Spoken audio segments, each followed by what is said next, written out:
We're going to turn to the United States, and I think it's pretty easy to say that the United States is, I think, more divided than it's been since the Civil War, and in many ways maybe more divided than just before the Civil War. I think there's an argument that actually we're more divided. We were divided on one or two issues before the Civil War.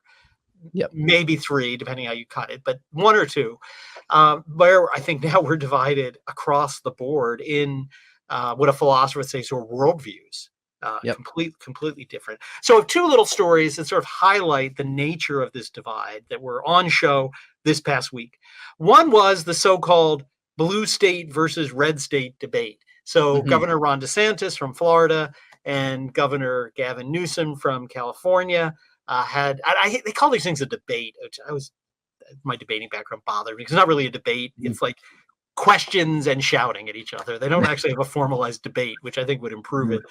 But in any event, the contrast could not be any more stark because each of these are sort of figures for, I think, this divide. Now, there are obviously other people involved, but DeSantis in very much is sort of a figurehead looked to as for the one view of what America should be like, and California and the policies of Newsom. If you just look at COVID, I mean, you see it on full display. Florida, which was open, kids were in school, the economy was thriving, and California, which was in a lockdown for months after months. So I'm going to picked a couple of clips. One of them is we talked about, again, subsidiarity. And parents, the most delicate, sensitive issues, human sexuality, marital relations, should be the realm of the parent, right? They are the one that should be dealing with that. But what they want to do is corrupt children, right? Purity and purity of mind. And one of those things about our intellect is that our imagination has such influence. And once something enters the senses and is in our imagination, it can be there a long time. It can be hard to purge. And they know this. And they want to corrupt children by destroying their innocence and their purity at very young ages. So here's a little exchange over that situation in schools. This is a book that's in some of the schools in California. Florida, this is not consistent with our standards, called Gender Queer.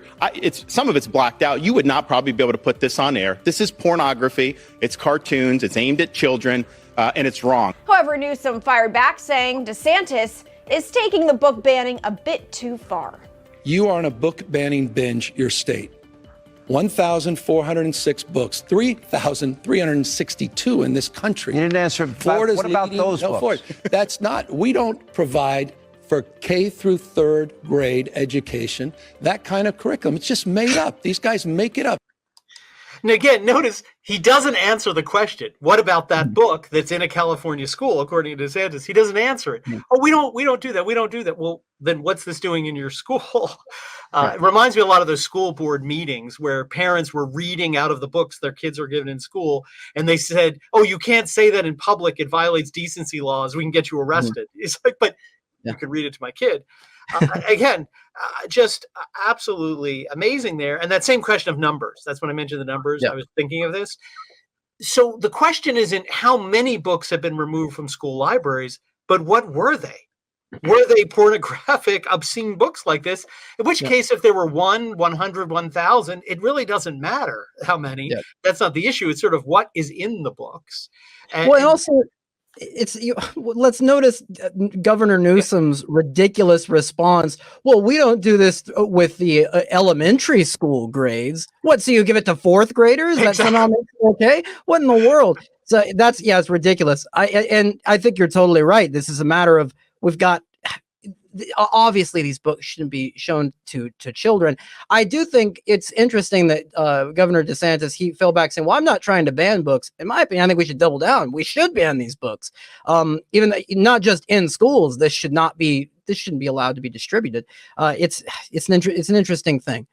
Yes, and you're absolutely right.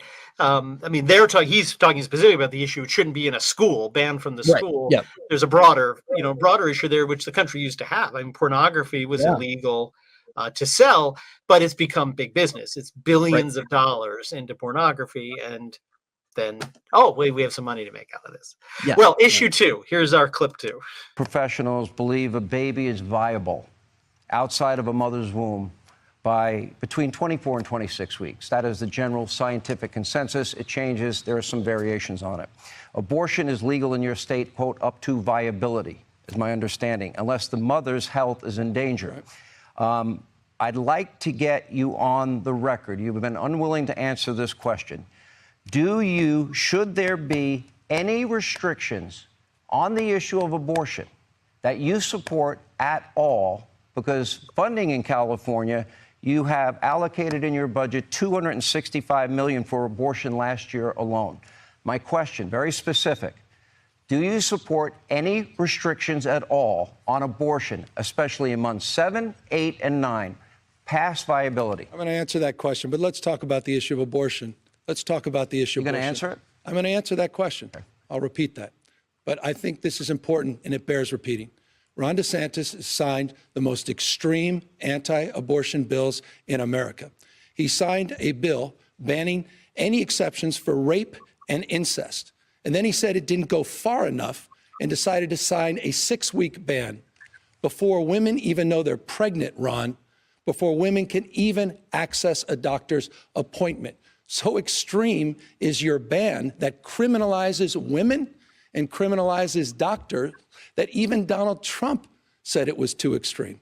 On the issue of the extreme exception that you highlight as it relates to the issue of later term abortion, it's almost always because of a fetal anomaly, the life of the mother. And in those rare cases, I trust, and answer your question, I trust the mother and her doctor to make that decision. So in other words, I want to be clear on this.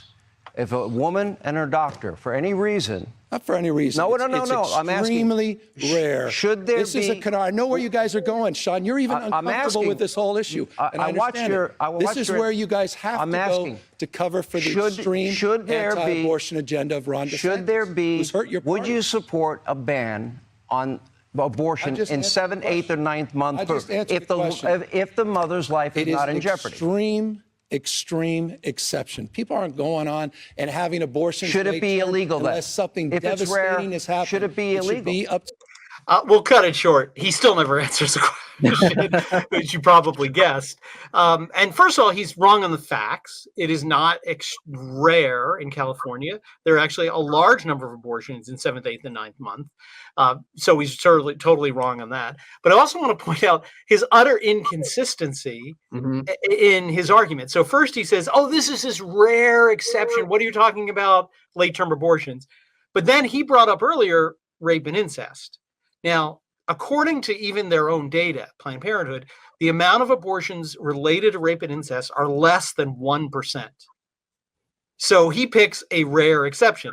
And the simplest answer to that argument is, so if you're worried about rape and incest so much, would you ban all abortions except for rape and incest?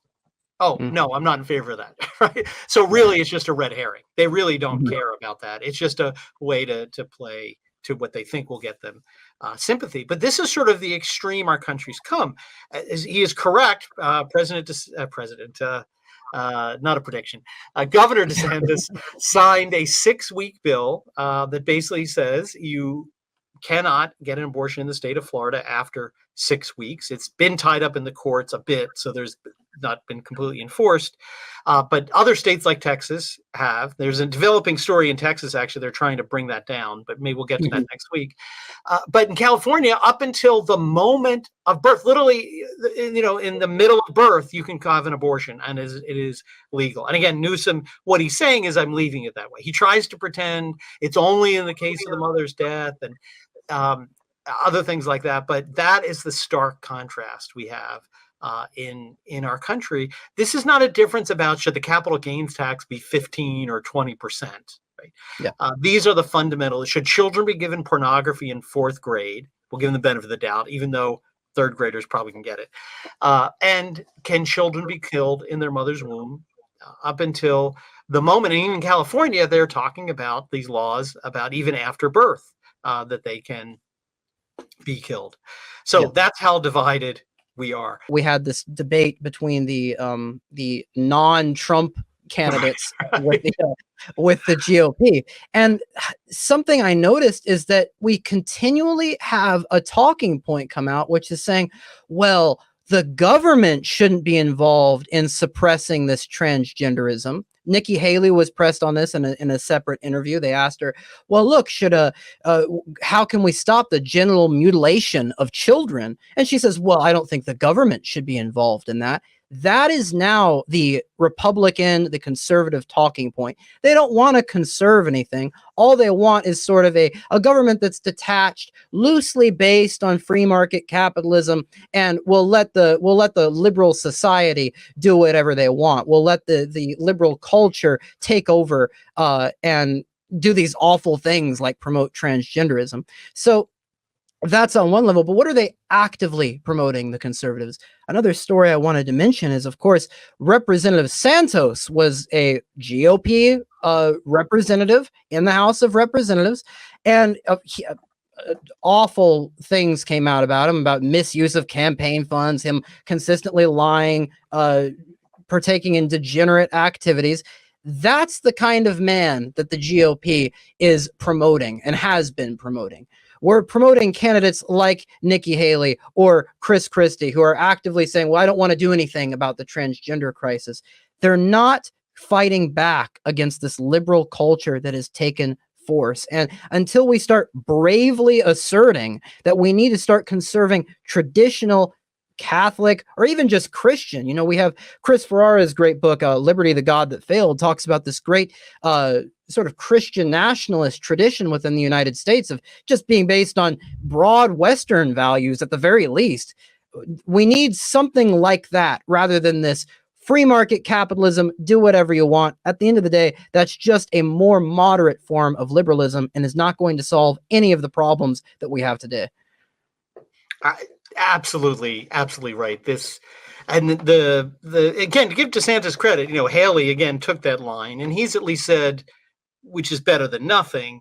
Well, the government has to stop parents from doing this to their children. Like, you can't do this to a child. Now, maybe he'd be softer over 18, but it is just really that.